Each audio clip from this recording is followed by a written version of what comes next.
Hello, ladies and gentlemen. Hello, Welcome. everybody out there in podcast / YouTube land. We are Jason and Craig. of course we are. And this is the Bunny Rabbit's Hole. And here at the Bunny Rabbit's Hole, what we do every week is we take one central theme and then we research it. We talk about it until something that inspires us to talk about something else. We follow that little hole down as far as it will go, or until Craig gets bored with me ranting, and it brings us back on task, and then we go about our whole day and the rest of the podcast with some sort of fashion. Right. And like you said, we pick a topic, we take like a week to research it. So, most topics that we do, we're just barely scratching the surface because there's only so many hours in a day for us to research all this stuff. But we try to research both sides, for and against. But we also include our opinions because this is entertainment. And if you're easily offended, go somewhere else. We just don't fucking care. Yeah, we don't. That's why when you go, if you download this on Stitcher, any of the other ones, you find us under humor. Okay, we could be under society and culture, and then you could be offended if you were listening to one of our other episodes and you went, "Oh man, these guys drop a lot of fuck words." But don't worry about it. That's why we're in humor. That's why we're here. But you can make it a drinking game. Every time we say fuck. Now you're drunk. There. Now the episode will be better. So I want to touch it. This is kind of what we do here, but I want to touch base when you said we throw in our opinions. We throw in our opinions as a reward for doing the research. Okay, we do the research to get you inspired about the topic that we're talking about. We're trying to get you to go out there and learn more about it on your own. What? What the fuck? Fuck you, Jason. Fuck you too, Craig. You mean I can't get my education on Facebook like everybody else? Right, exactly. So now that we've calmed down, oh yes, we're at peace. Namaste. Got some crystals. What the fuck are we talking about today? Today is the history of, drumroll please, UFO sightings.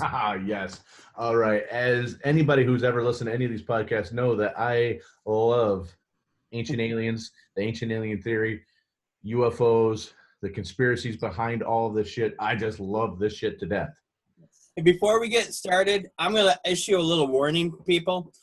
Now, Jason said, we really love conspiracies and stuff like that, but there is a danger when going down that hole of conspiracies. You don't want to turn into or Alex Jones. Mm-mm. You don't want to go all fucking batshit crazy. You want to keep grounded in reality because otherwise you start getting paranoid and then you freak out and you become Alex Jones. Right. Cool conspiracy theory about him is he's actually an operative for the CIA, or he puts out.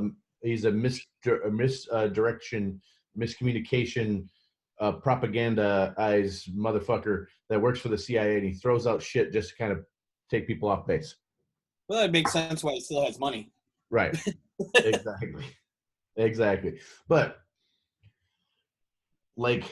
so Craig calls me yesterday. And he's like, did you watch that video that I sent you? Yeah, I did. I don't know where to go with this. Because our original topic was to just do aliens. And he's like, do you want to do like a 16-hour episode? So we're going to break this up into multiple parts over multiple years because we're not going to do like the next 7 episodes just on aliens.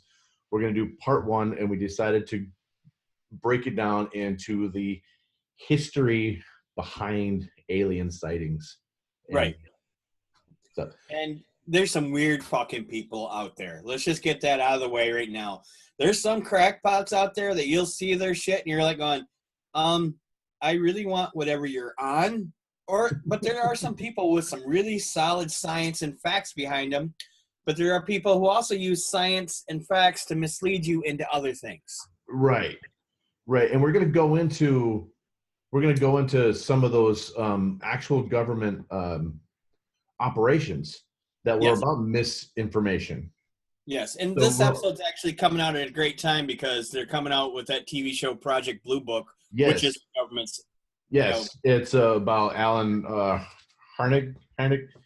Um, yeah, he was an astronomer from Ohio State University. I'm not going to hold that against him, but that's where he was at. He was one of the forefront in all of this. And I actually watched the first episode of that. Really good. There's some really cool character actors that are in it. You'll recognize a lot of them from they were in the Batman movies, the Nolan ones. So there's some pretty good actors, and I'm not even going to attempt to say that I know their names, but you will know their faces when you see them. Okay. So, all right. So kind of how I wanted to start this was, I want to throw out 10 of the most documented UFO extraterrestrial sightings that have happened around the world. And the reason I kind of want to start here is because several of these go back to basically the beginning of the UFO lore. And if we throw all of these out there at once, and we kind of talk about them as we go down the 10, I'm going to go really quick, and then we'll go into several of them in depth while we're talking about this. But if we throw these out there, it'll start inspiring your brain to start remembering a lot of this stuff. And I'm not talking to Craig, I'm talking to those listening, because Craig has been immersed in this for a week now. So, yeah. Yeah. And let me something like something a little softer, like Black-Eyed Children or something like that to research next week. Right. Let me tell you, when you start researching aliens, you're opening up this fucking wormhole that is just filled with different channels to go on. I mean, I've gone from UFO sightings to Atlantis to pyramids to ancient Egypt, and I'm all over the fucking place. You're down in Antarctica for a while, and yep.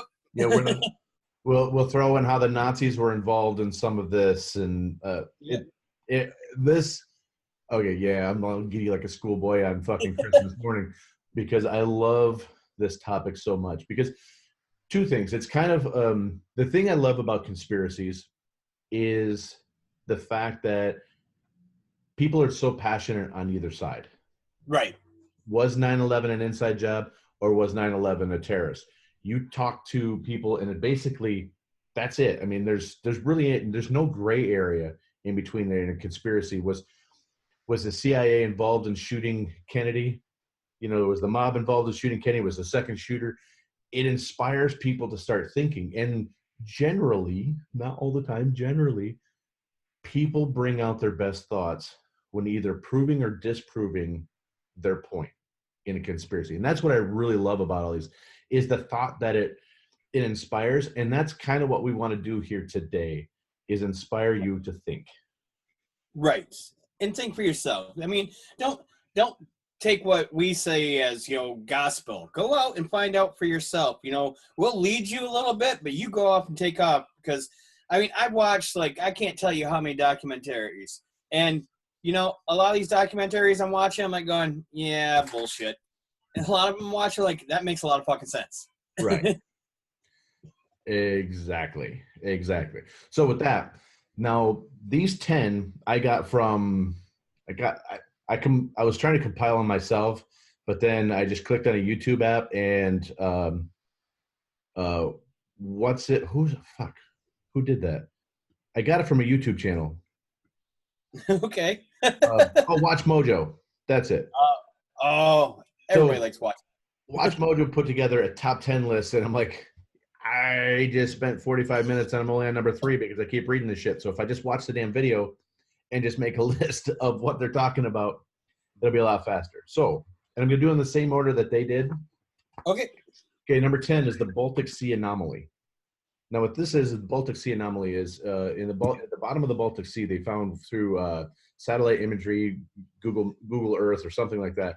There's a formation at the bottom of the Baltic Sea that looks strikingly like the Millennium Falcon. Oh, yeah. People have seen this, and you can, I don't know if you can still see it on Google Earth, but you used to be able to go and look at it on Google Earth and see it for yourself. And is it a rock formation? Is it an alien craft at the bottom? We don't know, but a lot of people fucking looked at it. So that's that one. Number 9, the Belgian UFO wave. Now, this was It was happening in November of 89 and then April of 90. It happened twice.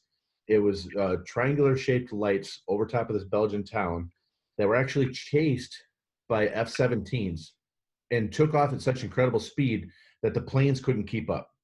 Right. So that was number 9. Number 8 is the Phoenix Lights, which happened back in '97, and they've been seen several times since.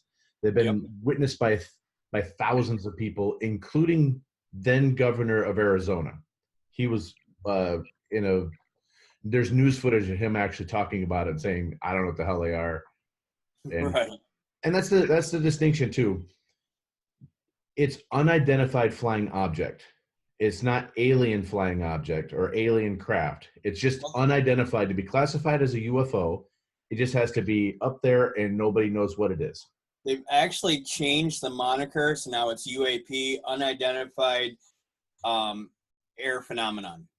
There you go. Aerial phenomenon. Sorry, not air. Yeah. The next one is one of my favorites on this list, and it's the Kecksburg Ufo Incident. Now, what's that? What's the Kecksburg Ufo Incident? Okay, so this happened in '65 in outside of the town of Kecksburg, Pennsylvania. Now, what happened was a meteor was seen entering the atmosphere, and it lands in Kecksburg. But there's witnesses from this stretching all the way back across Ohio, Michigan, up into Canada, of this bright meteor flying across the sky and then finally crashes outside of Kecksburg. Now, by the time residents went out there to see what it was, they jumped in their cart, and this is '65, so they, the Mustang was made back then, so they could jump in their Mustang and fly out there to try to see what crashed out there in the woods. By the time they got there, the U.S. military, the Army, was already there, diverting people away from the area. I mean, we're talking minutes. The Army was already there, and they loaded up something onto a flatbed truck or semi-trailer and took it out of there. Now, the people that were there that witnessed it all independently said it was a big bell. Yeah. It was a huge bell, and it had strange writings on it. Now, the reason I like this incident so well is like, well, goddamn church bell, fell out of space and hit some rural town of Pennsylvania. What's so cool about that is in the early '40s, the Nazis had a whole bunch of experimental aircraft. One of them was a bell-shaped object that would vibrate and would move in all sorts of strange directions. Now, what they were thinking was this thing actually jumped forward in time and went from 1940s Germany to 1965 Kecksburg, Pennsylvania. Wow. So that's why this one is so fascinating to me. It's because the eyewitness reports of the bell from the Nazi era to the bell in Kecksburg are almost identical, with weird writings on the outside. Huh. That is strange. The next one I don't really know much about. It's this is the STS-7, the Tether incident. It was a one of the tethered rockets from one of the space shuttles. When it broke off of the shuttle and ended up out in space, but then when they focused in on it, you could see all sorts of small little craft flying around it. Now, the NASA, which is never a straight answer, said that it was space debris that was around it. Well, space debris doesn't fly and turn at 90-degree angles. Right. So that one happened in '96.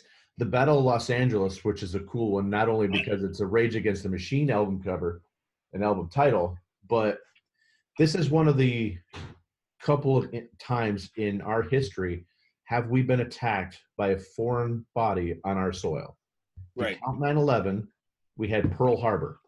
Right. And then the Japanese actually occupied one of the Aleutian Islands off the coast of Alaska. So we were actually occupied at one point in time. But other than that, we'd never had an attack on U.S. soil, especially mainland soil like California or Los Angeles. This is like real life 1941, the movie with John Belushi, where something was in the sky, anti-aircraft guns fired for about an hour. No wreckage was ever found, and nobody like, well, I don't know what the fuck that was, but the Well, next day, there's been different reports on it. Like, I've seen reports where like 5 people died from heart attacks. I've seen reports where people died from friendly fire and houses were destroyed by shrapnel. yeah. And this happened. Now you have to look at the mindset of these people. This happens 3 months after Pearl Harbor, Right. so we're the West Coast is terrified at this point. So there's the Battle of Los Angeles, which was it's an interesting story. There's a Washington D.C. flap, which happened in 52. Yep. There was lights over D.C. Now the interesting thing about this one is, basically the entire town of Washington D.C. saw these lights over top of them.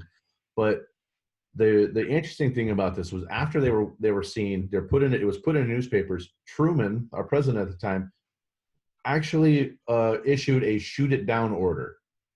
So our Air Force was allowed to shoot anything that was in the sky down. Later, he came out and said that it was a mirage of lights off of whatever. I don't even know that. Yeah, they said it was some sort of weather irregularities, and the weather irregularities cause these lights, but that's utter complete bullshit. So why this one is so important is this is the time when debunking becomes an offensive or an official method of control for these stories. Right. So and we'll go into other like you mentioned earlier, the Blue Book.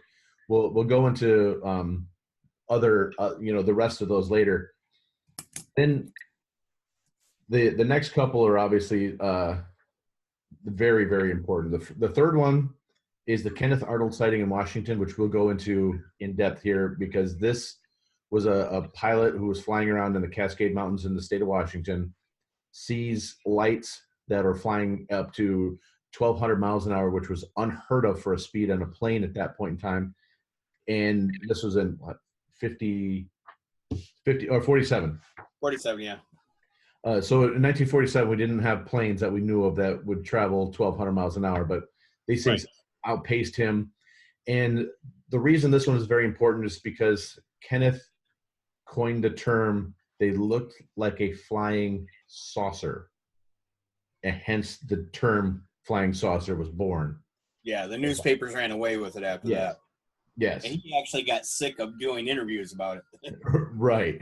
Exactly. The next one, number 2, is the Mantell Ufo Incident. This is an interesting one because this is the first time that we've actually had a strange death attributed to a UFO phenomenon. Right. Or would you say they were air phenomenon? UAP, unidentified aerial phenomena. Yeah. They were his plane was shot down, and some say it was shot down by some kind of magnetic ray, because his plane just fell out of the sky and there was strange burns on his body that he shouldn't have had. Right. It was a crash. Then obviously the last and number 1 on this list also happened in 1947. Roswell. Yes. I didn't even put Roswell in my notes, but I knew I didn't even put Roswell in my notes, but I knew we'd get there. Yes. So Roswell is the birth of the alien phenomenon in the United States and probably the world, because Roswell was and it's not even here. The funny thing is, it's outside of the town of Roswell. It's just the closest town to it, and it's like 40 some miles away from Roswell. Yeah. A lot of people know it as Area 51. Megadeth wrote a song about it called Hangar 18. Yes. All that shit ended up in a hangar that was it. Well, so there was a crash. There was some bodies. The government come back in their official story. The first day, the Air Force colonel that was in charge talked about there being a vehicle. He talked about bodies. The next day, he's like, nah, fuck that. It was a weather balloon. Yeah. They went, what? Huh? And he had And, talked about materials that were flexible, like tin foil, but would regain their shape when you let go of them. You yeah. can ball it up into a thing and they let go and it would regain its shape. So it's weird shit that a lot of people seen what happened out there, but the next day the Air Force took complete control of the entire area, and hence the conspiracies were born. Right. Now, did you run across the stuff the Department of Defense released last year? Yeah, I didn't. I didn't go into it too much because it was recent. Yeah.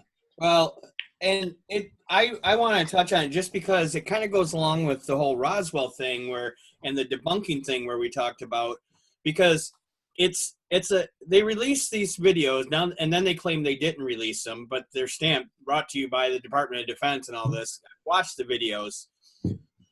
Our military has the most advanced technology of anybody.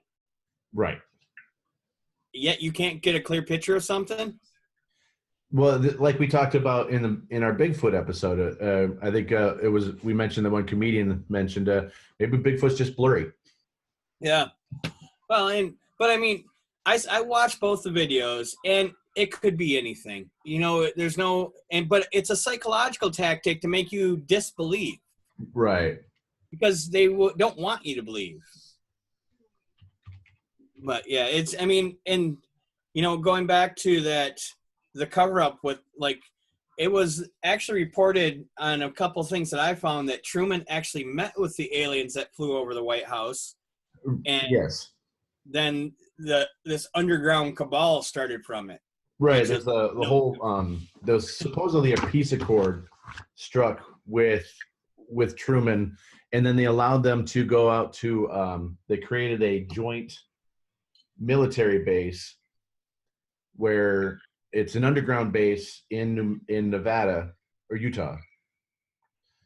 I didn't write it down for some reason, but there's multiple levels where the humans are in like the first 3 levels.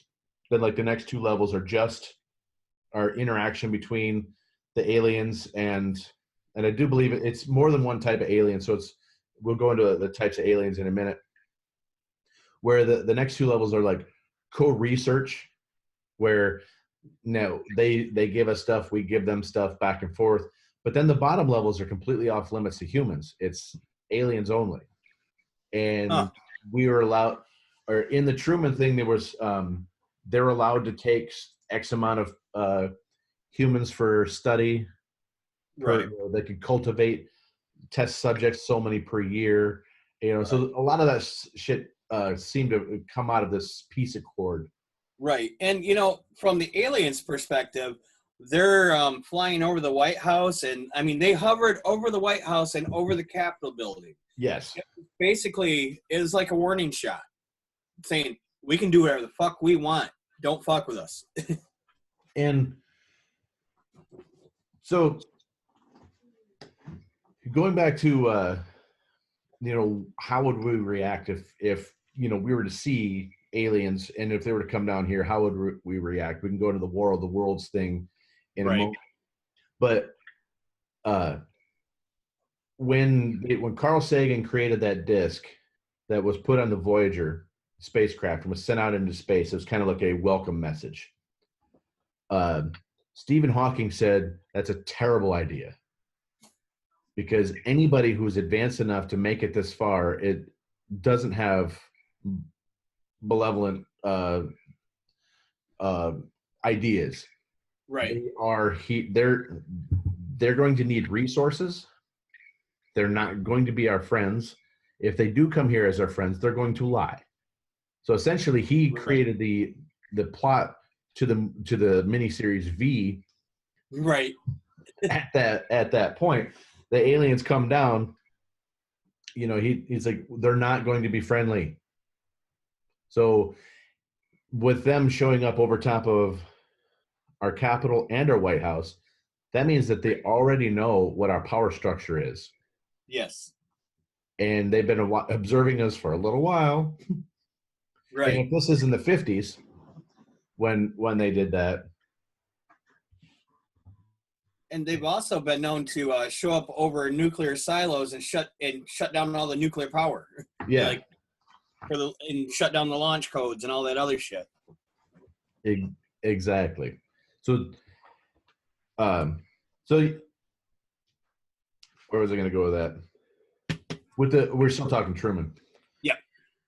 So this is it's an interesting time in American history because we're post World War II. We're in a new time when our family dynamic is changing because the women went to work in the factories, and when the guys came home, the women didn't give up their jobs. So now that here's this whole, they still had the whole Leave It to Beaver style thing on television where they showed that the man and the woman slept in different beds in the same room, but the wife was a housewife and she stayed at home. That wasn't really reflective of what was going on in real society at that time. We were changing as a culture, there. And the other thing that happened around this time was they transitioned from listening to stories on TV, on the radio, to seeing these stories on television. Right. And even though the movies were still a thing, obviously then, but we're starting to more of our imaginations are starting to hit net freely. So it's inspiring younger people. They see something on television. They heard it on their radio program. Next thing you know, they're starting to hear about, oh, there's a downed spaceman was killed in New Mexico. So it's starting to become a part of the culture at this point. So the president has to actually kind of address this. It's kind of, not like on today we talk about, we have, mythical caravans of people coming across our borders that are raping and pillaging our people. So we need to build a bigger and better wall, but we still don't have anybody to watch the wall. Right. So, it's still, they're using propaganda at that point, and the UFO threat was there, and it was kind of the let's get them kind of thinking about this other shit, so they're not worried about the real threat of the imminent Cold War with the Soviets that's about to start. Yeah, it was an interesting time in American history. So it's a perfect breeding ground for America, for the aliens. Yeah, and at that time, like, science fiction comic books were like flying off the shelves. They came out with shows like Lost in Space and Flash Gordon. Yep. So I mean, it was a big time. Science fiction really got a big surge in that time period. Mm-hmm.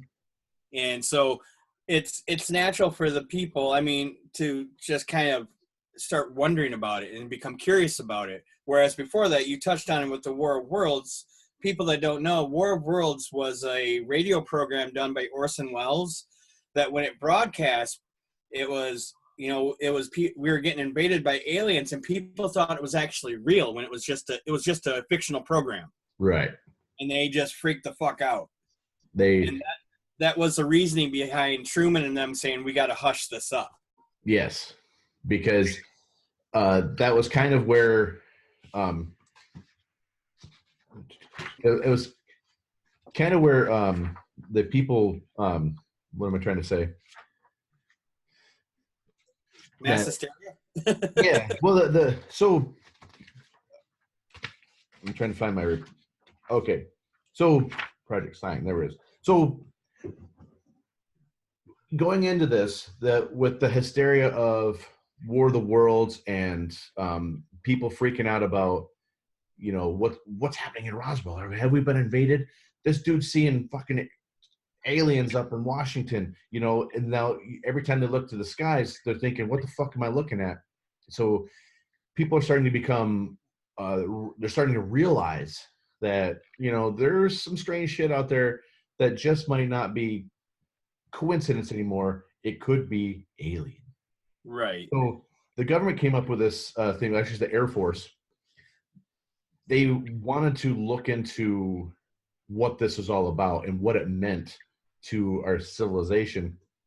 It was called, so they started this operation called Project Sign. Project Sign was the precursor to Blue Book, which we will go into in a little bit. But Project Sign started in 47. It was a 7-month investigation on the estimate of what would happen if spacemen were to arrive here. Right. And essentially what the elements of they took into a risk, or is they came up with this formula that's called the Extraterrestrial Spacecraft Hypothesis, the EHT or ETH. And this estimate was produced for trying to figure out what the fuck would happen if we were to have aliens come down. And what they came up with was that we're fucked as a society if the aliens show up here, because it's going to destroy our belief in our government. It's going to destroy our belief in religions. It's going to destroy our economics. I mean, people are going to start thinking, well, how do I go up there instead of why want I deal with you when I want to deal with them? Or just more fucking people running around with guns trying to shoot people. Right. So with Project Sign, that's where they came up with that. You know what? We honestly need to debunk, and diffuse this stuff. And you said the scientist's name who was running it earlier. Oh, Alan Heinick. Yeah, and something to understand about him is when he took the job, he was not a believer in this stuff. No. He was a skeptic. He didn't think any of this stuff existed, but by the time that he was done, I mean, that's how we now have the Heinick scale. Yeah. So, yeah, Heinick was an astronomer, and he taught at the University of Ohio State, or Ohio State University, however you want to say it. Fuck those guys. Right. But he was at the tail end of Project Sign, and then he brought in, they started Blue Book, and what they were to do was to research all of these different things and then tell people why they were wrong, because he had a background in engineering. He's a very brilliant man, and when he started researching their very first case, he started looking at it. It's like, well, no, the trajectory, and he started doing calculations in his fucking head to prove that this aircraft could not have landed the way that it did, if he was just flying it. Right. So but when he started getting into it, he started meeting people and started interviewing people that the government didn't necessarily want him to do, but he started learning that's like, holy shit, there's a lot more to this than I'm trying to say it's fucked up, but it's not fucked up. The stories that we're trying to tell people are fucked up. Right. Yeah, definitely. I mean, because he became a believer just by doing all of his investigation. And when we really get down to it, UFO sightings date back to the dawn of history. I mean, they're in cave drawings, they're in hieroglyphics in ancient Egypt. I mean, they date back before we do. Right. Some of the Sumerian sand sketches or carvings, sandstone carvings, have aliens. They have the Anunnaki. They talk about the Anunnaki in their writings, but these go back 7,000 BC. Right. And if you don't know what that means 7,000 years before Christ, or 2,000 years before the Bible says the earth even existed. Right. So there. And you can also buy the cave drawings, buy the hieroglyphics, buy all the artwork that's been done.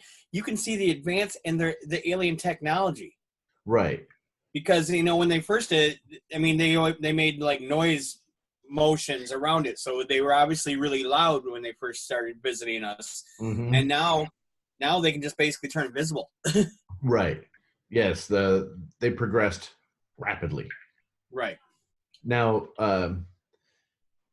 so if you think about it in that terms, we're talking just from the Sumerian text to us. You can go back to Werner Herzog did a documentary about those cave drawings in France that are 17,000 years old.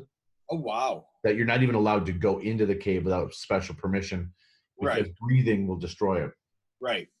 So they limit the amount of people that can go in there to like only a couple per month. Right. But there's depictions in there that aren't necessarily human. Yeah. Or known to humans. Or any species that we know of. Yeah. So those are 10,000 years older than the Sumerian text. But we'll just go Sumerian because everybody, you can easily see these online. You can go watch it's Cape of Lost Dreams or something like that. It's on Netflix. But it's by Werner Herzog, and if you don't know who he is, then you actually should go out and watch a fucking movie because he made some of the best movies back in the day. And he was actually the fingerless dude from the John Wick movie. Right. Yeah. Another good since you're talking about Netflix, another good show to watch on Netflix is a show called Unacknowledged, and it's about aliens and UFOs and global conspiracies. But there's actually a guy in there, you knew his name, but he actually worked for the government, and now he's coming out and talking about all this stuff. Mm-hmm. It's a really good show. I highly recommend it. Well, if it's a recent one, the name I threw out there was Bob Lazar, but Bob Lazar is dead now, I believe. So I'm not sure how recent it is. I can IMBD it real quick after. Yeah. Well, let me go grab my phone since I threw it. So there's a lot of cool documentaries out there, but let's go back to the Sumerian text. So that is 9,000 years, 2,000 back to the zero, and then 7,000 before that. That's 9,000 years. In case anybody's lost. Imagine what they could do with their technology in 9,000 years. Just think about what we've done in the last 20 years, 25. Right. We'll go 30 years because we created things like the fucking internet, our phones, like the little baseball thing that Craig chucked into the other room earlier. Right. We have advanced huge in the last just 30 years. So imagine what they can do in 9,000 years. Right. And actually the show came out in 2017. The guy's name is Stephen M. Greer. Okay. So check it out, people. I'm throwing my phone again. And I did not hit my wife. Which is good because she probably would have killed me. That is a good thing. That is a good thing. Yeah, I mean, UFO sightings have been going on since history's been recorded. Yes. But oddly enough, I believe they have died down within the last 10 years. In the sightings in the States have gone down, but they're on the rise in Australia, New Zealand, and South America, and Mexico. For some reason they're seeing a lot more in those areas. Right. And there's theories that the pyramids, and we're only going to touch on this briefly because this is a whole episode on its own. But the pyramids were built by alien technology because, let's take the Pyramid of Giza, for example. To build that would have taken 20 years with 22,000 people working every day on it. Right. So, so there's some theories behind that, and that they're not tombs, but they're actually energy conductors. Yes, microwave engines. Right. Yeah, because what tomb has a shaft that goes down into the earth? Yeah. The other thing too about real quick, I'm going to mention a couple places like them that could not have been built by us without help. And if we didn't have help, then that proves that we had technology that we don't have today. Right. You mentioned the pyramids, and the thing about the pyramids, like you said, there's 2.2 million 3-ton blocks in the pyramid itself. Now, one of the theories about how they built it was they built a long ramp and then they rolled it up on trees, which I don't know about you, but I've seen pictures of Egypt. There's no fucking trees to cut down and make logs out of. But they'd have to roll this up this long ramp that they made, which would have been 2.2 miles long. And the ramp itself would have been, the volume of space it took up would have been 3 times the size of the pyramid itself. Right. To do that way. So anyway, just saying that we couldn't even make the pyramid today in that time frame. They did. Right. Yeah, you said 20 years, 2.2 million 3-ton blocks stacked up to almost 500 feet. Yeah, fuck off. Yeah, and there's no way that they had 22,000 people working for them at the time. Right. Exactly. And they weren't slaves, because slaves needed skilled laborers. Right. At that point. So a slave is not a skilled laborer. Right. So, okay. So real quick, some of these other ones that had to be done. I'm gonna kill this one. Sacsayhuamanin. It's in Peru, and this one, along with this one, is the one that you can look at where they're perfect rocks put together, and they're carved in a manner where they're like curved and all this other stuff, but you can't even put a piece of paper between them. The skill that it took to carve these things is beyond what we have capabilities today, and there's no tool marks on any of this shit. Right. So the other one is the Nazca Lines, which in Peru, they're huge. I'll call them carvings, but they're just like little carvings in the earth that you basically can only see from an airplane. They're, right. Some of them are like 800 feet long. They're long. They're huge. We talked about the pyramids already. Stonehenge is another one of these that they're 50-ton blocks of stone that you can only find like 300 miles away. Well, and that's not even touching on Stonehenge, there are monuments underneath the ground in Stonehenge. Right.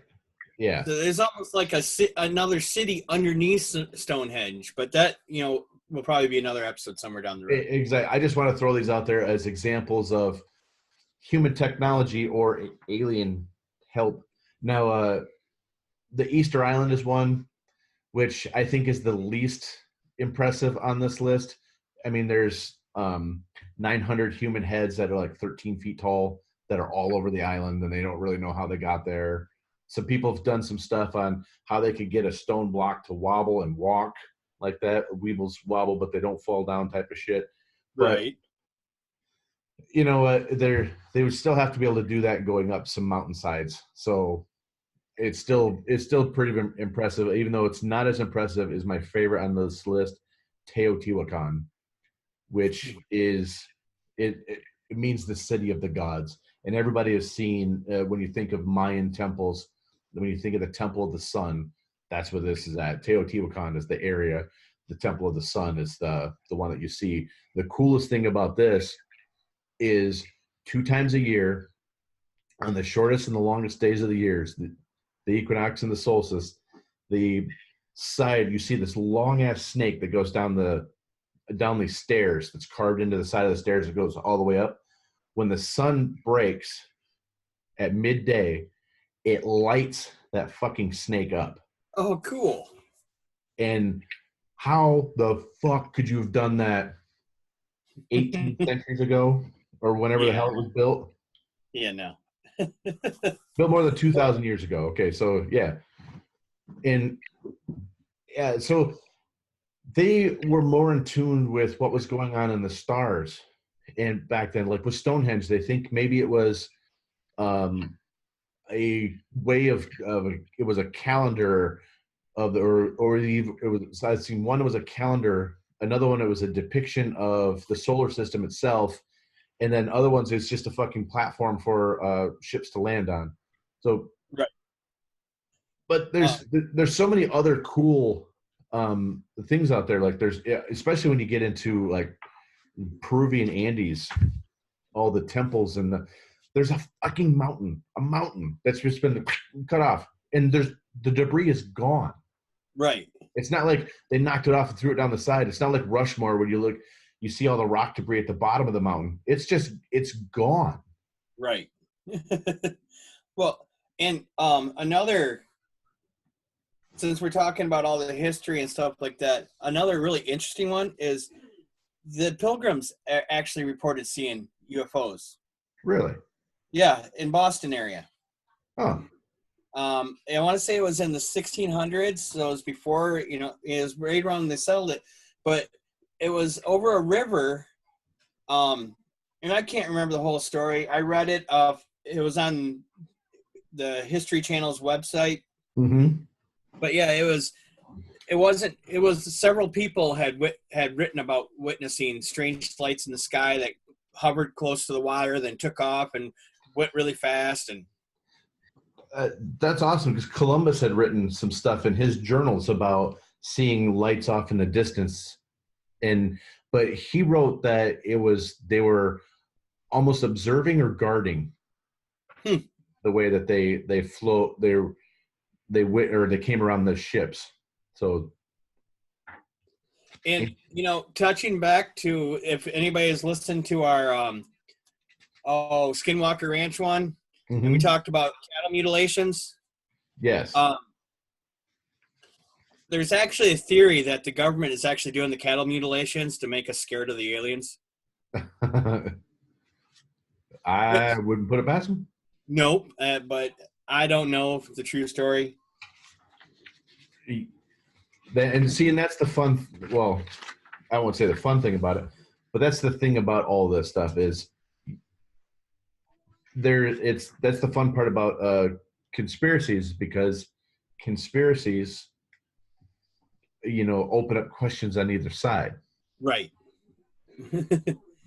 And the great thing is you can, I chew out my kids a lot because I'm like, you guys are spoiled. I wish I had mountains of information at my fingertips when I was your age. I probably would have gone in a whole different direction with my life, but still, I'm like, it's just phenomenal the stuff that you can find on this stuff. Right. I would have been a MUFON member a long time ago had I known how to do, if I would have had access to this. Yep. Yeah, but there's also been sightings from the space shuttle. Mm-hmm. Which brings me back to when you're talking about the space shuttle, one of the most famous sightings outside of space shuttle or a capsule or the space station, it's something that everybody sees when they go up into space. It's called the Black Knight. Now, the Black Knight. What? It's called the Black Knight. Just like like the evil knight. What it is, it's a satellite that's up there that we didn't put up there. Russia didn't put up there. China didn't put up there. We don't know what it is. We don't know what it's doing, but it seems to be receiving and sending information. Right. And yeah, so but people have seen this thing over and over and over again, and it's, when you look at it, it's got like sharp edges. It looks like a meteor almost, but it's black. It's got sharp edges. It looks remarkably like some kind of implant that an alien would put in you. But it's been there forever, and people going back to like Nikola Tesla have talked about this satellite being there. Right. So it's been known for a long time. But that's a great one that people should look into. We'll do more on the Black Knight itself at a later time, because sounds fascinating. I didn't really run across too much of it. I just saw like some, because like I said, there was just so much information. I got pretty much overwhelmed with information while doing this research. Right. Now, go ahead. Now, one of the things that I've come across when doing this was that the part of, now this is the whole, we're going to do devil's advocate, both sides of the equation, is part of, like you just, and when you said that the government's doing the cattle mutilations, it reminded me of, there's a theory out there that a lot of the sightings that are alien that we've seen in like the Nevada desert, the Utah desert, all that, are actually put out there by government agents to tell people that it's UFOs, to get them to think it is alien technology when it's actually shit that we have here in reality. Right.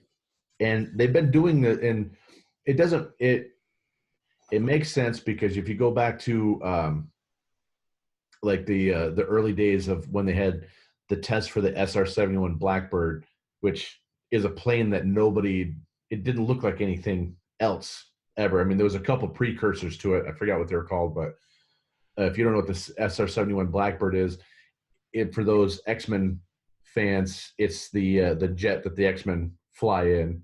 Right. And everything. They made some upgrades to it because things about there's the Blackbird, or you can't take off fully loaded because it can't fly up there. But as soon as it hits space, or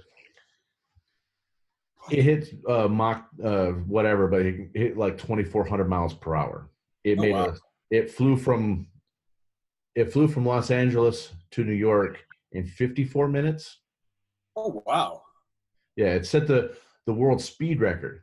Now, this plane was built in the late 50s, or the precursor started in the late 50s, and then they had this plane up until the early 80s, and then Arnold Schwarzenegger, which, if you don't remember him, he was the chief, the general in charge of Desert Storm.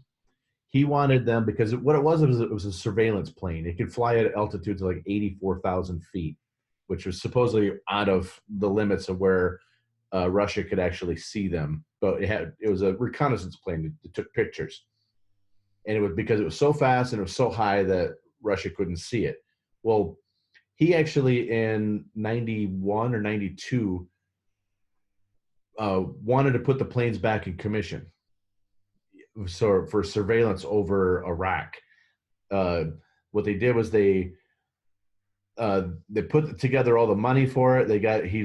He got the planes there, but the Congress didn't want that plane back in operation for some reason. I don't know what.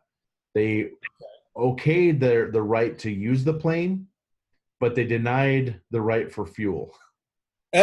So they wouldn't actually pay for the fuel for the planes. They allowed him to use them, but they wouldn't give him fuel for them. So the planes actually remained grounded. That's kind of fucked up. Yeah. But so my point being with that was, when people saw that plane, they back in the day, they would say, "Oh my God, it's alien out there." And that was in the 70s. That this plane was, the 60s and 70s is when this plane was really in operation. Just a couple of years ago, we had a plane, or a drone, that we had to tell the world that we had. Up until this point, it was unknown to anybody, but it crashed. And everybody's like, what the fuck is that? Is it alien?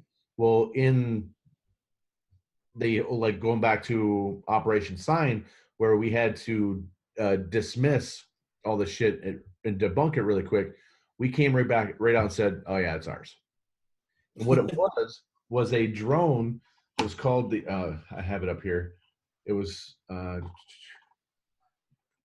HTV-2 was what it was called. What it was called. And the plane itself could travel 13,000 miles per hour. Holy fuck. 3.6 miles per second. It could actually circumnavigate the globe in 2 hours. Right. At the equator. Wow. So it could hit Mach 20, where the SR-71 was Mach 2.4, I think. That may be wrong, but it was like 2.4 to Mach 20. Wow. Now, that gives you an idea of the level of sophistication we've jumped from we had a plane that could do 2,400 miles an hour in the 60s, 70s. Now we have drones that can do 13,000, and that was in operation. So that means that was its predecessors. Right. Or I mean, Now, it's the predecessor to something else. right. Well, and also, I mean, I think it's important to point out that it's a drone because a human being could not survive traveling at that speed. Exactly. Which is a great point. Everybody remember that, because we're going to come back to that point. Right. Now, I'm going to go back to like the ancient, the Egypt and the pyramids and shit like that, because I was talking to you about this before. We were having this conversation, and from doing a bunch of research, about the Sphinx and stuff like that, I had come to the conclusion that I believed that we had advanced technology at one point. Then I thought maybe we created like another ice age or something like that and wiped it out. And it was really weird. While I was doing my research, David Wiccan, who is on a lot of these things, kind of said the same thing, where he said that, we had all this technology, but then we had a nuclear war and wiped it all out, and basically everything froze over. So we lost all that technology and had to start over. And I think it's important to note that, we had talked about the pyramids, taking 20 years to build, with 22,000 people working every day, no days off, nothing. And they didn't have that population back then. So it is virtually impossible. But it was just kind of neat that I had come up with this theory, and somebody else is kind of verifying that theory for me. Right. And it's not the first time that's happened in human civilization that we can actually document. Right. Because when Caesar attacked Egypt, they burnt down the library at Alexandria. Right. Now, this was the largest volume of written information on Earth ever. And this is pre-printing press. So there's only one copy of everything that was in there. And this was everything that they've collected. And it probably had how they built the pyramids. It probably had, all of the secrets of the ancient world. Right. Were lost at that point in time. Right. Now, they've gone on to say that that one act put us back as a species almost 1,000 years. Oh, I believe it. Now, they were saying that there were plans in there for working steam engines. Right. So it's very well plausible and probable that we could have been like an Atlantis type of civilization. And like I said, like that mountain in Peru, the top portion of it is just cut off. It's flat, and all the material is gone. Yeah. So how the fuck do you do that without some kind of help? And I mean, there's theories about Atlantis that Plato made up Atlantis, and it was just his utopia type thing. But there's more to it. There's something missing, and there's theories now that Atlantis is actually under the ice in Antarctica. That's one of the ballywhacks I went down. Nice. But, and while doing this, I ran across, because we're talking about conspiracies, and people talk about how the U.S. moon landing was faked. Right. I'm going to come out right away and say that's bullshit. And I have several reasons for it. Okay, what are your reasons? One, I watched a video by NVIDIA, and most people know NVIDIA from your video cards for your computers and shit like that. They came out, and one of the things that they had said why it was fake is like, well, you can't see any stars in the sky. And you have not Armstrong, the other dude, Buzz Aldrin. Yeah, was coming down the ladder, and he was lit up, but he was in the shadow area. Right. Okay, what their explanation for this was, which makes a hell of a lot of sense to me, because for one, we see it every night. The moon is a reflective surface. Mm-hmm. It reflects the sun's rays. Now, they put the stars in the sky, and they moved the picture up so you can see the stars in the sky. And they said what they did is they had to change the exposure. So when they brought down so you could see where Buzz and everybody was, it was just this big white blurb because it's all reflected light. Right. And Neil was standing behind Buzz taking his picture, and he's wearing a suit that is 90% reflective. True. It's so, like, yeah, he is light. That's why Buzz was lit, because the light was bouncing off him. And as an artist, when I'm doing art in realism, you know, you have your shadows, but right around, like, say I've got a sphere. At the bottom of the sphere and right up the side where the shadows are going to be cast, there's going to be a light area, and it's called reflected light. mm-hmm. And you're always going to have that. There's no way around it, because, yes, this thing casts a shadow, but also the light's going to reflect back up onto it. That makes sense. It's just the physics of light, you know? And also, my other reason is because Japan launched a space probe and took pictures of the sites. Okay, then. Find them online. All right. Now, speaking of the moon, now we're doing this the same week that China just landed a probe with a rover on the moon, which is actually really cool shit, because it's on the dark side. On the dark side, which is not really dark. It's the side we don't see, because the Earth and the moon rotate at the same thing, so we always see the same side of the moon all the time, but the other side actually does get light.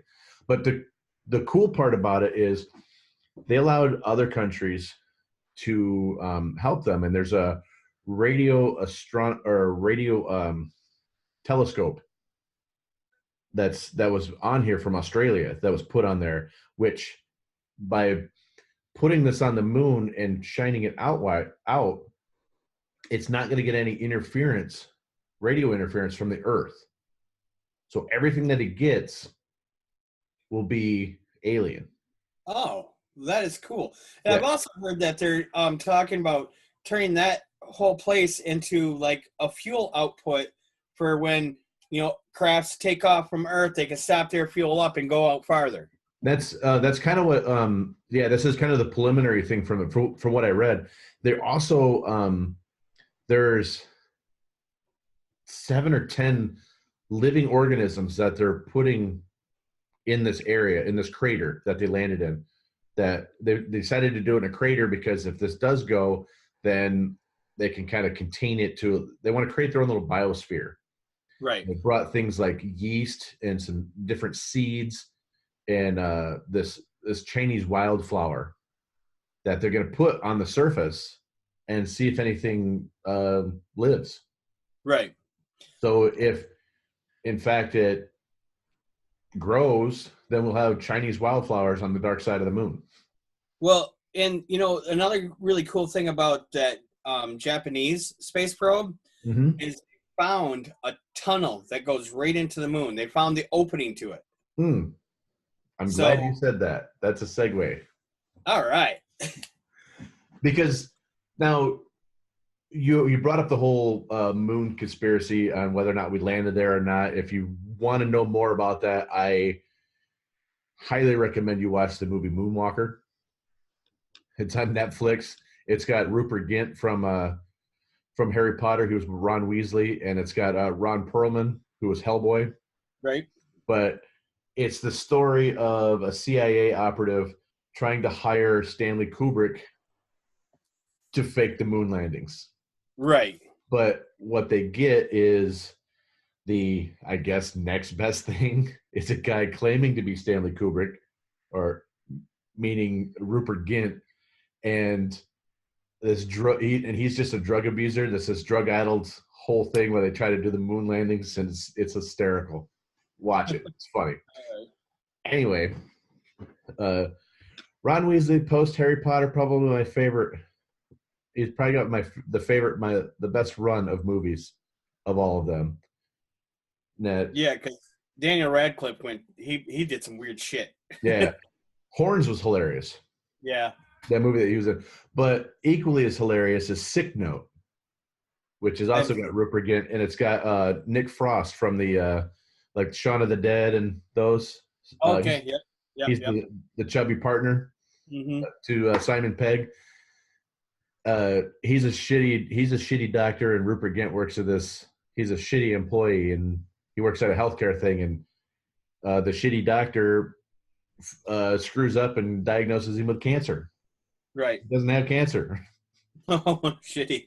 But they have to play it out that way. So there's a couple seasons of that. That one's pretty funny. But anyway, back to the moon. Right. Another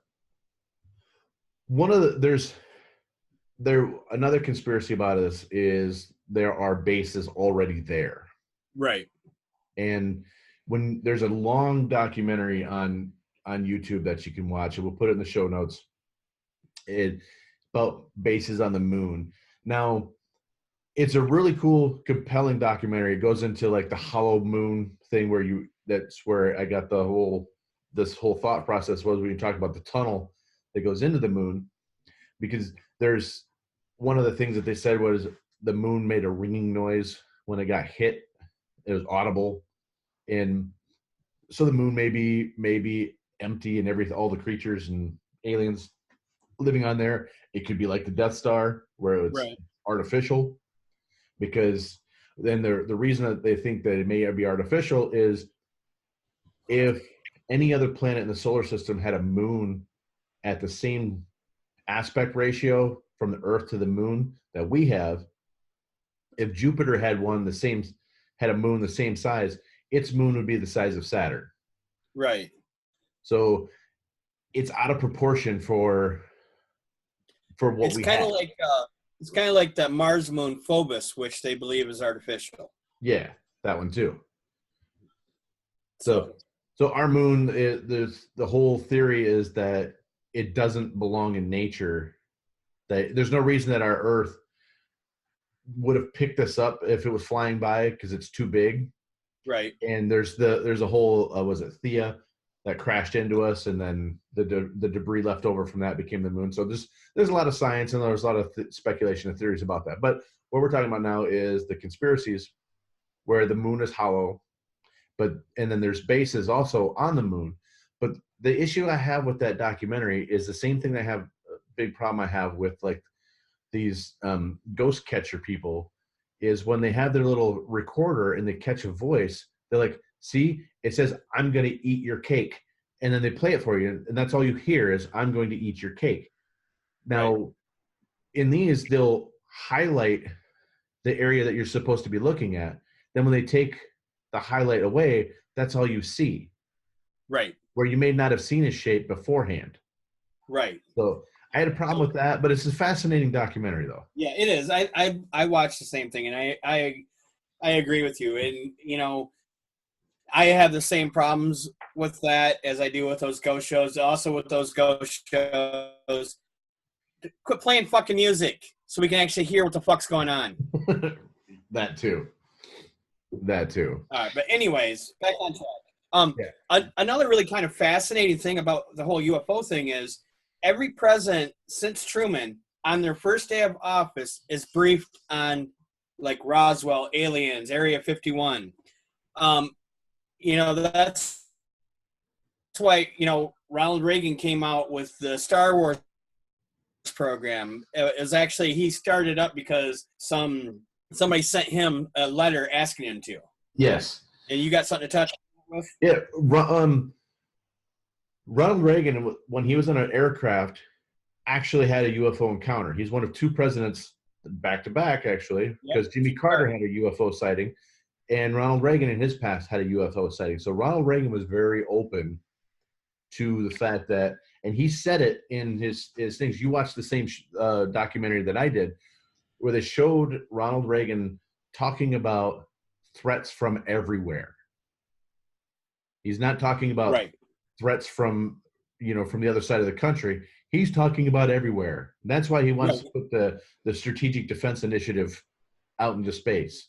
Yeah, I think his saying was I don't know the direct quote, but it was similar to, one thing that could unite us as a planet would be facing off against something from outside this planet. Yeah. You know? And But also, I mean, like I said, Clinton wanted to know more about it, but they shut him down. Trump wanted to know about it, and that's why he's getting his Space Force going. right. But they're not going to tell him too much about it because they know he can't keep his fucking mouth shut. Well, that brings me to another interesting point.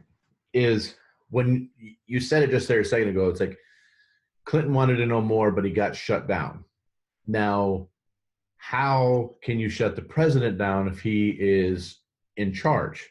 I can tell you because I learned this. Okay. The president is considered a temporary employee, so they're not going to be there forever, so they're not going to give them all that information. Right. And there's actually 17 levels of top security clearance above the president. Holy shit. Yeah. I almost choked on my tea with that. Because of the fact, temporary employee. There are generals. There are Pentagon officials. There are contractors, that work for like Lockheed and some of these others that actually have higher clearance than our own president does. Well, I'm not and really. The other thing too is plausible deniability. Right. And I mean, in that position, that's kind of an important thing. Yeah.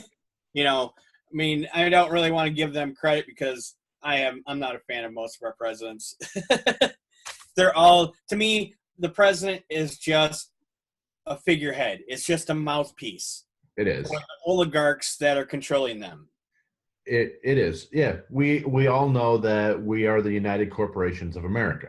Right. And they're just the face. Yes. And with that, bringing it back to topic, is think about the advancements in technology that we've gotten since Roswell.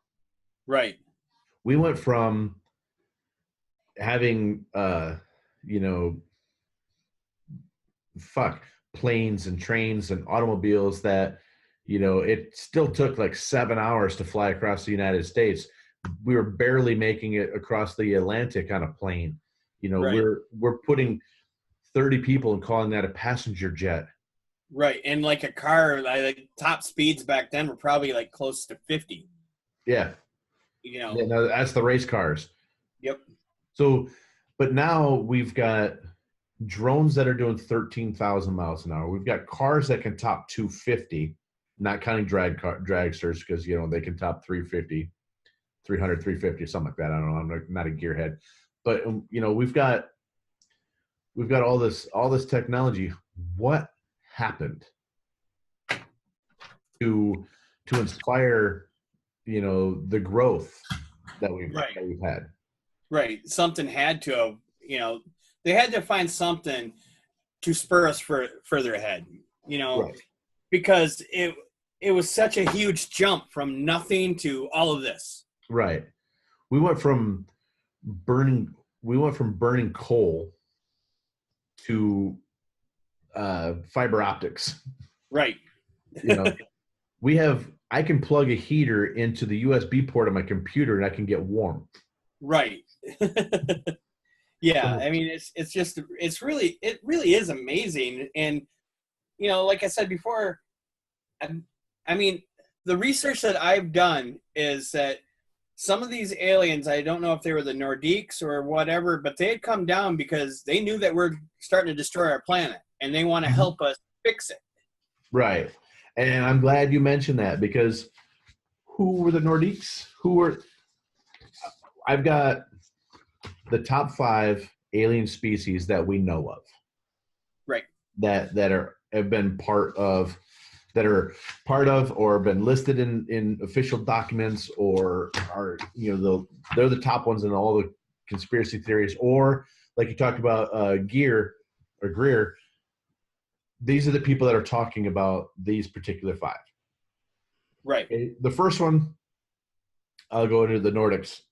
That these are, they're interesting people because they're very beautiful, humanoid-looking people. And like one thing is that the males look like Rutger Hauer. Right. kind of like the Aryan race, basically. Yeah. But they're nice. Yeah, and they're tough. They're like 7 feet tall. Yes. They average to 6 to 7 feet tall. They're blonde-haired, blue-eyed aliens reported to be telepaths. Right. Yeah. Then there's the Andromedans. Now they come from the Andromeda galaxy, which if you wait a couple million years, that'll be part of our galaxy too, so you don't have to worry about it. Right. But they have an average lifespan of over 2,000 years. Right. So they've been here for a long time, and they observe, and they have compassion for us and for our well-being. That's really unclear that what they would do to protect themselves, because we've never actually put them in that position yet that we know of. Right. There's the Greys. Now the Greys are that's the bulbous head, big eyes, the ones that every time somebody talks about being abducted, they talk about the little gray people, and sometimes they're taller Greys. And Greys are different because they almost have like a hive mind, from what some of the stories I read, where they're telepathic, but they're more like drones, worker bees, right? Type of thing, being commanded from somewhere else. But that's the typical one that you see in the T-shirts. You go to the little alien in Nevada, and as you know, they got the little green man on their sign. That's the one that pretty much everybody knows. Now, the next one is, if you've ever seen the movie Stargate, the next one is the Anunnaki. Now, the Anunnaki are kind of like the I forgot his name, the crying game guy slash girl. I don't remember. Jay something or other, but he plays this god character that looks human. But the Anunnaki were they've been dated back all the way to Mesopotamia. They come from the planet Nibiru, which, if you don't know, that is the sister planet to Earth, which has like an elliptical 3,500 year thing. And everybody, you can see hundreds of YouTube videos about how Nibiru is coming and the Anunnaki will return. They came here and they wanted our gold. Right, and they were the ones that came with like the headdress that looked like pharaohs, correct? Yes. A lot of the Egyptian stuff comes from the Anunnaki. And then the last one is the reptilians. Yes, the Dracos. Yes. The reptilians are like shapeshifters almost. If you've ever seen V, which I threw out there before, they had like fake human skin on them, but underneath they had the scales, and they're actually reptoids. Right. So that is they're not, they live among us, and you can see them because every once in a while their eyes will be slit like a cat. And that's the only way you can actually tell if somebody's a reptilian or not. And my stepdaughter's calling me weird because I noticed. Right. But they're also the Dracos, the reptilian ones, are also the ones that are gonna, if any of them are gonna harm us, it's gonna be them. Yes. They're also, you know, there's conspiracy theories where they're, you know, in our government. Right. And, you know, people said Obama was a reptilian, Hillary's a reptilian, Trump's a reptilian. Like, all of our presidents have been reptilians, whether or not they were human to start with, and then there's reptilians standing in their place now. That's another whole podcast. I would have to think that reptilians would be smarter than Trump. Because, I mean, that's shooting the bar really fucking low. Well, their cousin Eddie needs a job too. Right. He was a special one in school. We had to get, you know, one of his professors, I'm sorry, another rabbit hole. One of Trump's professors from Wharton said he was the dumbest goddamn student he ever had. And no, he did not graduate from Wharton like he claims to have. Which, you know, on any other resume, that's grounds for dismissal. Yep. But anyways, back to the aliens. Then there's got to be the orange ones that are in office. Yeah, right. All right. So yeah. So like we said, all the presidents have been briefed. And I'm not a Trump fan, but I love the idea of a space force. I really do. I think we need to go out. I think we need to explore. I think we need to see what the fuck's out there. See, and that's what I loved about Kennedy, because Kennedy went, it's like he knew it was a time when, things were changing. Sputnik was out there. Right. We needed to be the first in the front of all this shit. And that, if you want to make America great again, that's what you fucking do. We get a fucking space force. We fucking put some money into going out into space, and we don't, we get some national pride behind our, we try to get our children to be astronauts again instead of wanting to be, an NBA player. It's like, sorry, Timmy, you're only 5'2". You'll never make the NBA. Well, Spud Webb or Muggsy Bogues was 5'3". Yeah, but he could dribble. Right, and jump. Like and jump. Yes. Yeah. So we need some national pride into space again. Yeah, and I the fact that we fell away from it really bothers me. But that again goes back to the oligarchy, because if we're traveling space, they're not getting our money. Right. And we really need, because we're destroying this planet. We don't know how much longer we have on it. Right. So we need to find someplace else where we can at least send some people. If we want to be continue as a species, then we either need to change or we need to find a new home. Right. And that's the shitty thing, because the Anunnakis or whatever you call them wanted to help us do that, but we just kind of ignored them. Right. And so one of the theories is that the Anunnaki brought us here. We were actually slaves. Right. They brought us here to mine gold. Right. And that was it. They gave us the knowledge to build the pyramids. They gave us the knowledge to build. And so I want to go back into the pyramid thing because I love ancient alien shit. Oh, yes. Yeah. And I even like that Giorgio Tsoukalos in his hair. But the thing about the ancient alien, even if you think all this is bullshit, there are facts about the ancient alien stuff and these sites that can't be disputed and are fascinating, should be fascinating to anybody.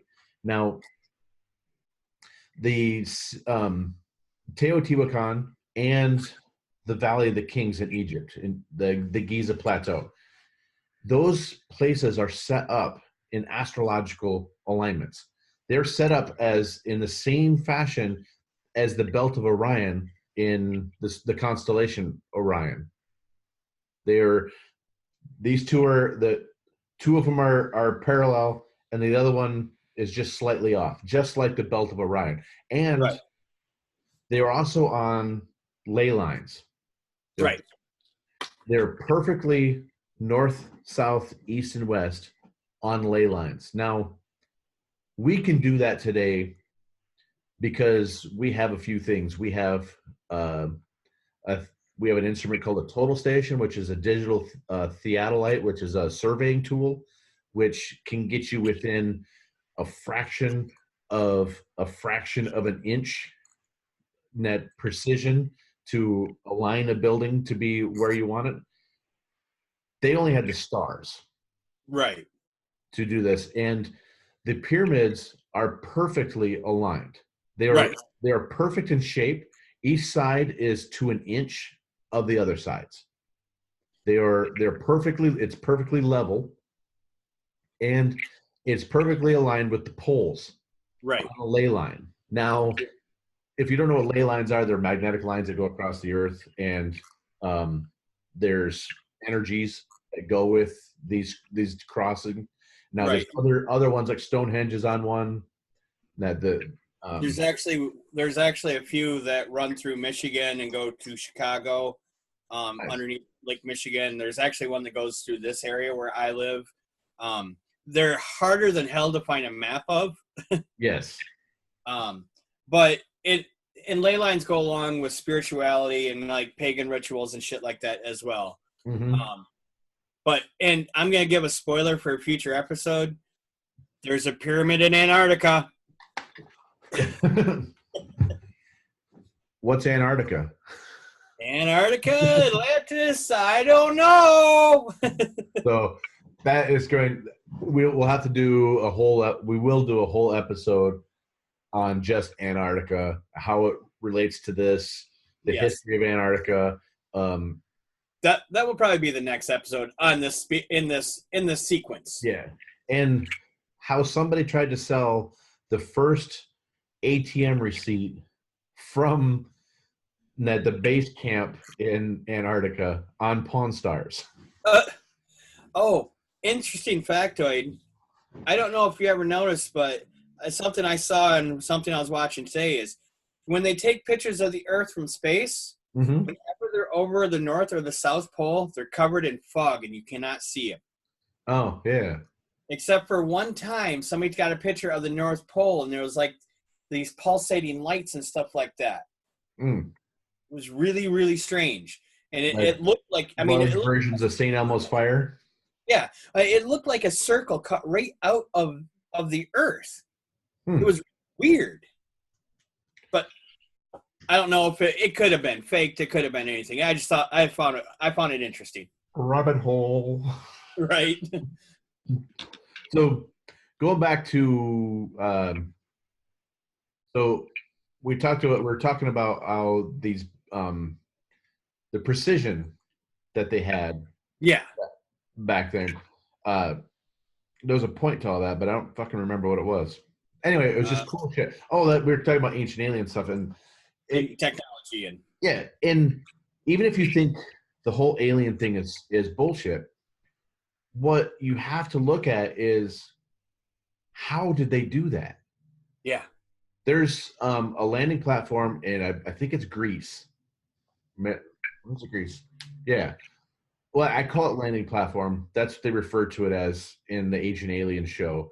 But it's just a huge platform but two of the cornerstones, one is 1,200 tons and the other is 800 tons of perfectly cut stone. Yeah. Now, the largest boulder we have ever moved as a society today is an art piece in Los Angeles called Levitated Mass. It is a 360-ton granite rock. But when they did it, Emirates International had to build a whole new truck bed for this thing where the stone was held up in this thing. It had 42 axles, and the truck itself could move a grand total of 5 miles an hour. Oh, Jesus. That was the largest boulder we've ever moved, and that's still less than half of the smaller of these two blocks. Right. So how the fuck did they move it if they didn't have a company like a moving company like Emirates International to move this shit? Right. Like I said, I think we had more advanced technology back then, and then we lost it all in, like, whether it was a nuclear war, whether it was another ice age that we created with global warming. Mm-hmm. You know, there's so many possibilities. Right. I mean, and for those people that don't believe that there's other life out there, go out into the country, look up at night, look up in the sky on a clear night, see all those fucking lights. To think that we're the only species amongst all of that, you're fucking ignorant. Right. You got to look up there and go, how many people out there in those stars are fucking? Right. You know, a lot of times, like when I mean, we all have issues, we all have problems, and one of the ways that I sometimes deal with mine is I go outside on a clear night, look at the sky, and just see how insignificant my problems are compared to the entire universe. Yeah. So, let me ask you a question, Jason. Yeah. Have you ever seen a UFO? I'm glad you asked that. So, when I was, how old was I? 4 or 5. I wasn't in kindergarten yet, so I'd have been 3 or 4 at the time. My mom was working at, they called it the state home. It was there in Mount Pleasant. It was back when the government would fund places for handicapped and mentally ill, disabled people. They would, back when they used to fund that, she used to work there. So my dad was working in the oil fields at that time. My mom was working there. My uncle was babysitting me. Now, I say babysitting really loosely because he wasn't. My brother who was a couple years older than me. I had to been 4 or 5 because my sisters weren't born yet. Because Okay. there's no way in hell they would have allowed him to babysit them too. So I'm playing out. When we lived in Mount Pleasant, there we had about an acre of land, and we way out in the back was this garden, and it's Right. fall time. This is after the crops have been.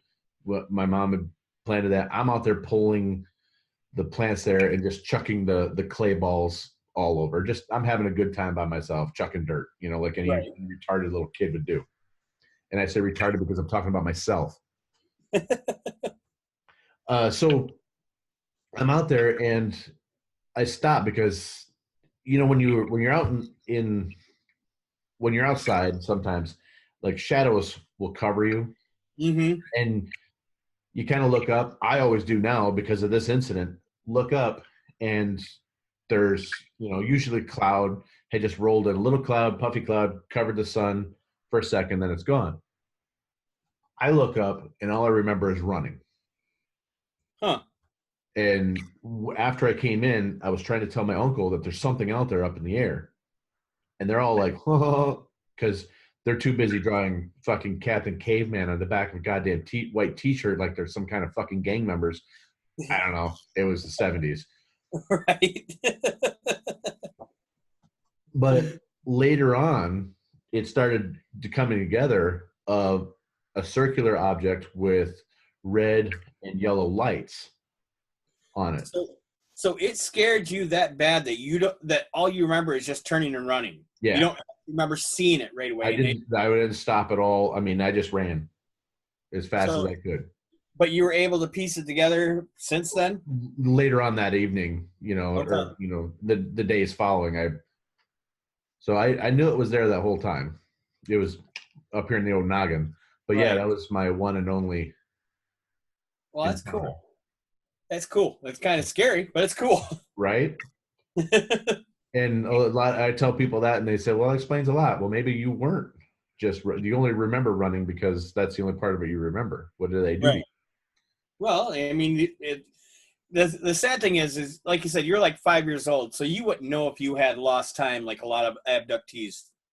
Exactly. I had my concept of time was Saturday mornings were cartoons, and lunchtime is when I eat in the afternoon.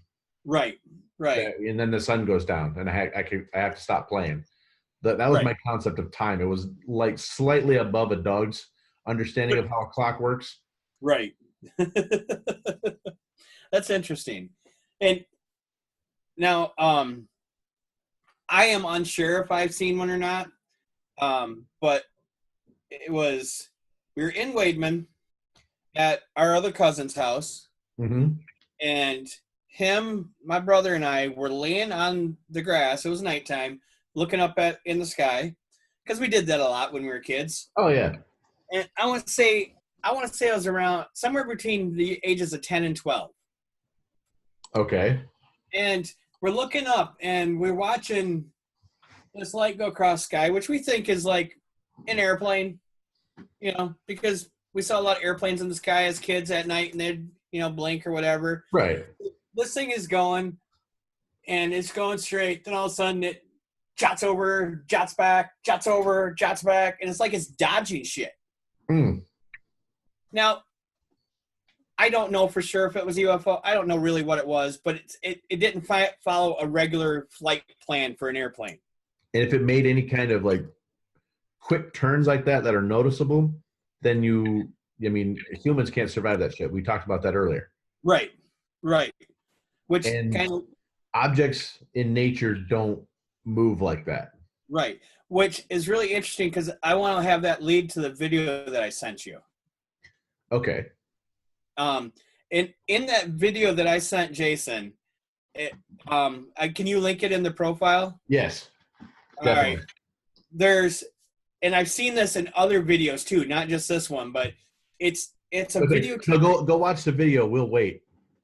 Yeah. It's a video from the space station, I believe.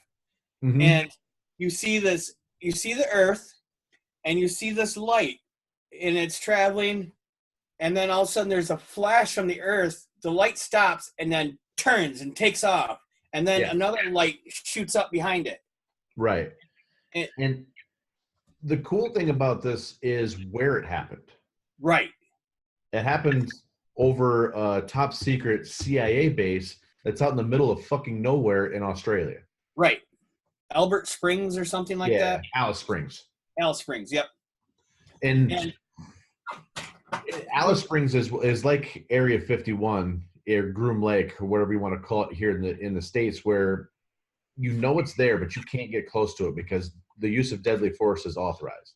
Now, they get away with using it in Australia because it's a joint effort, but it's not even sure that there's any Australian military personnel that are close.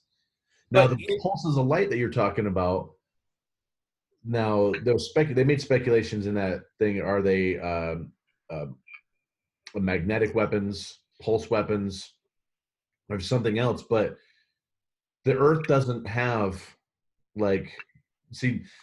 if you watch these pulses, if you don't want to watch the video, I'll give you, these pulses are kind of like a coronal mass ejection from the sun, where it just spits out all this energy. But this was like a confined thing. It shoots up at this ball of light. It takes off. Then another one shoots up, which seems like a couple hundred miles away. Right. And, to have two pulses that come through our atmosphere in that particular range around a particular object that changes direction. I mean, explain.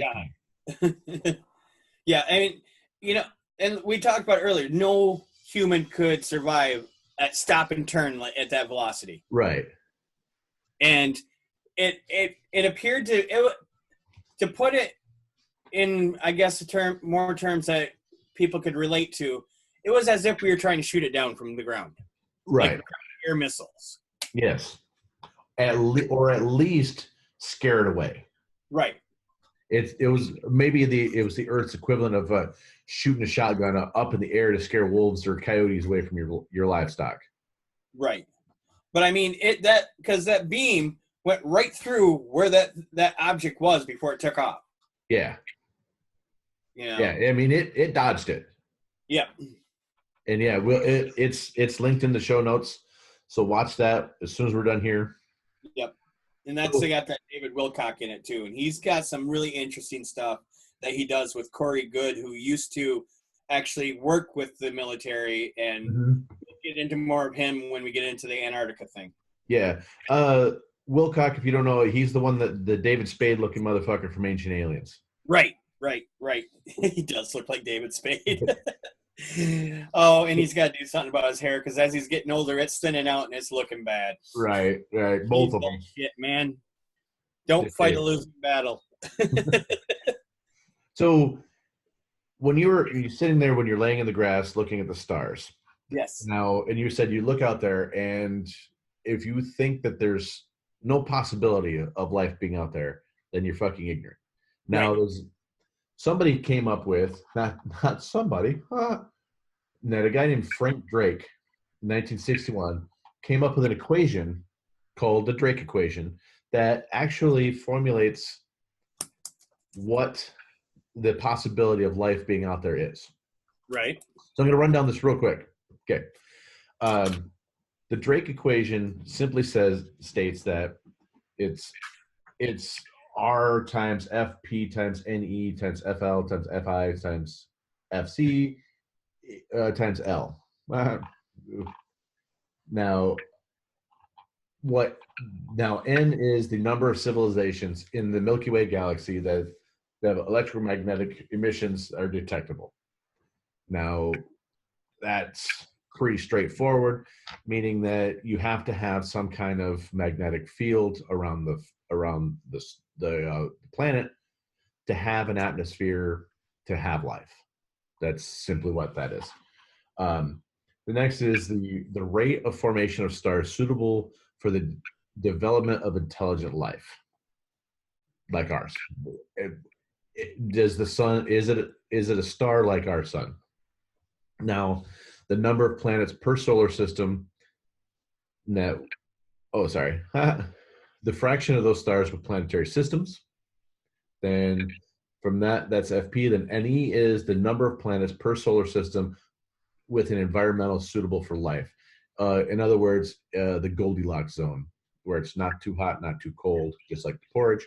That's what it referred to. It's the little real estate around the star, like where Earth sits, where we are just the suitable temperature for life.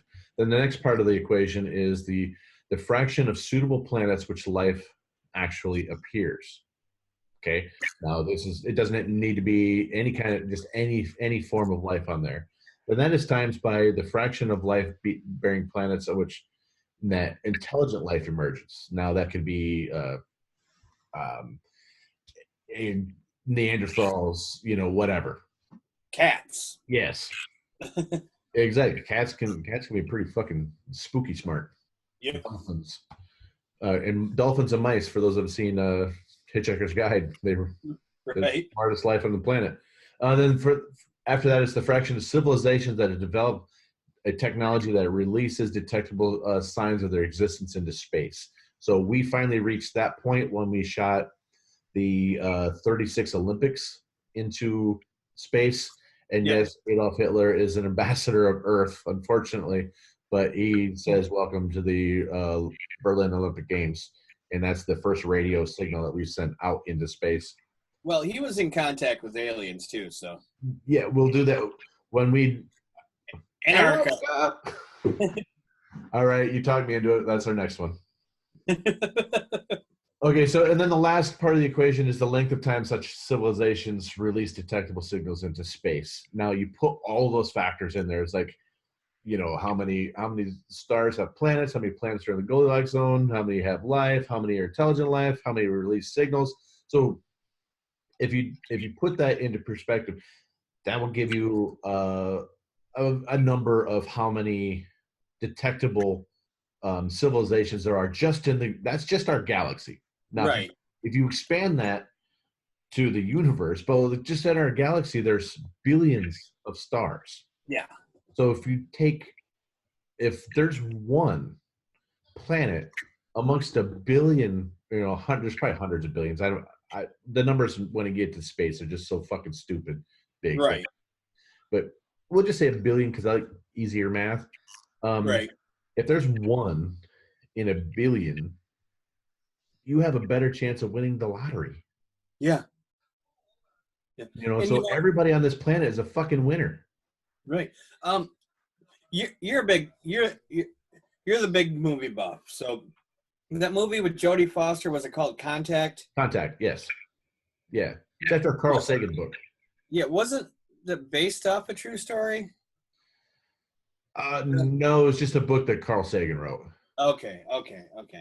But the other movie with the old people in the swimming pool with the cocoon. Yes. That one was based off a true story. Okay. That was based off an abduction.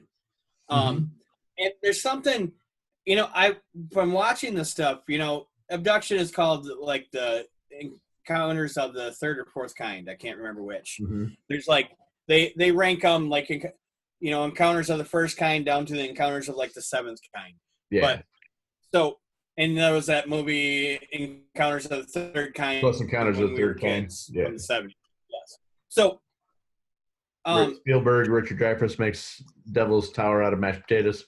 Right. So they,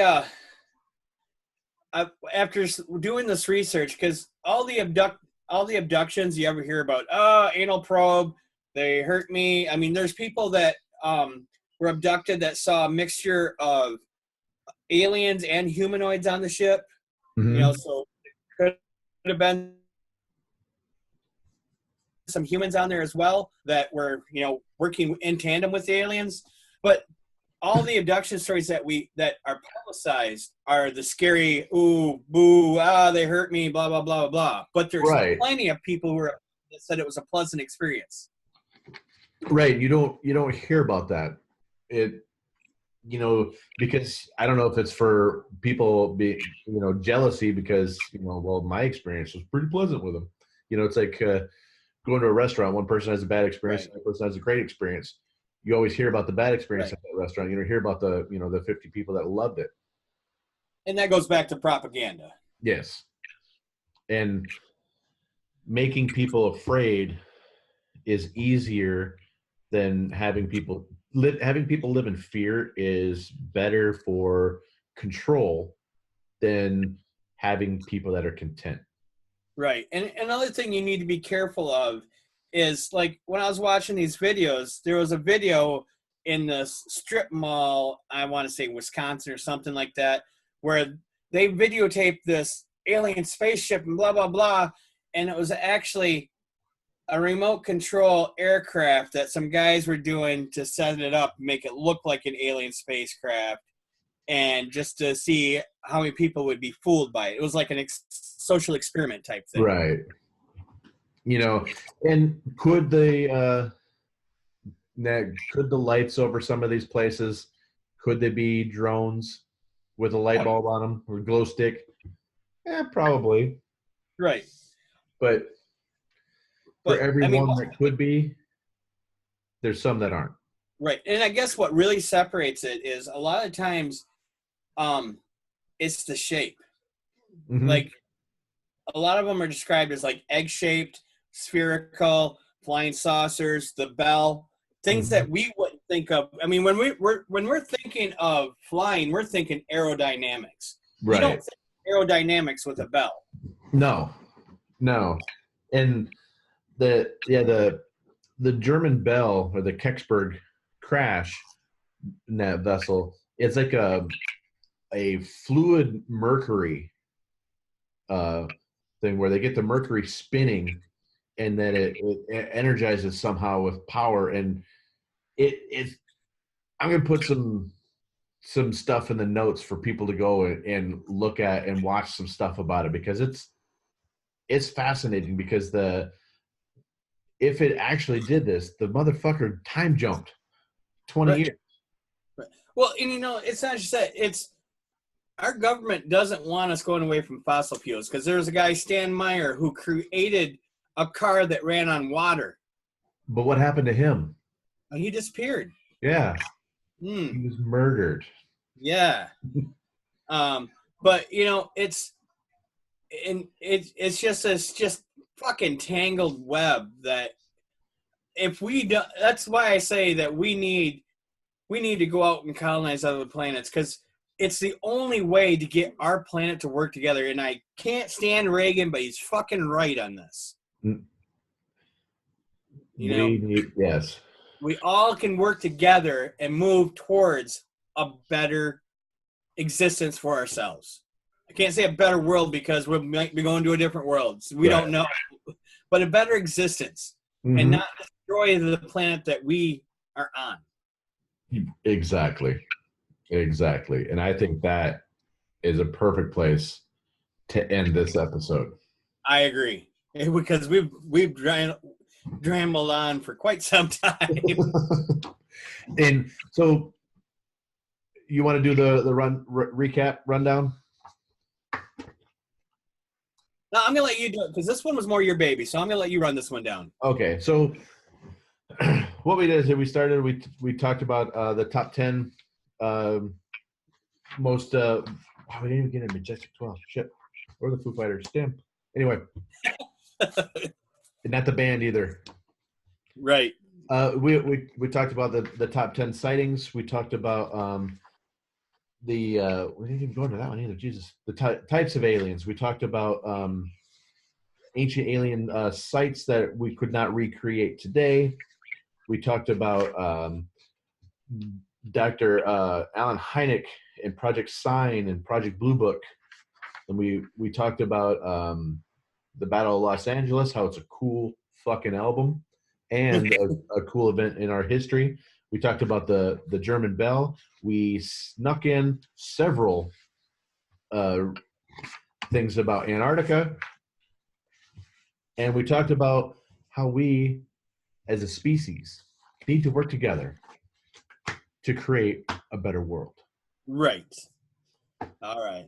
Yeah, I was jotting all this stuff down while you're going through it so I can put it into, so I can type it up for the summary. Shorthand stenographer there. Yep. All right. So everybody, go out and look at the sky tonight. Just check the shit out. You never know what you're going to see. That's right. That's right. So insert tagline here. Yeah. You're That's not it for today. The truth is out to be. I'm sorry. It's outside. The truth is outside. Right. Truth is outside. So, okay. You know, we're assholes, but we still love you guys. And thank you for listening. Yes. And like and subscribe down below because you know you want to. And make sure you follow us on Twitter and all the other social places. Right. Right on. And we're out. All right. Peace out.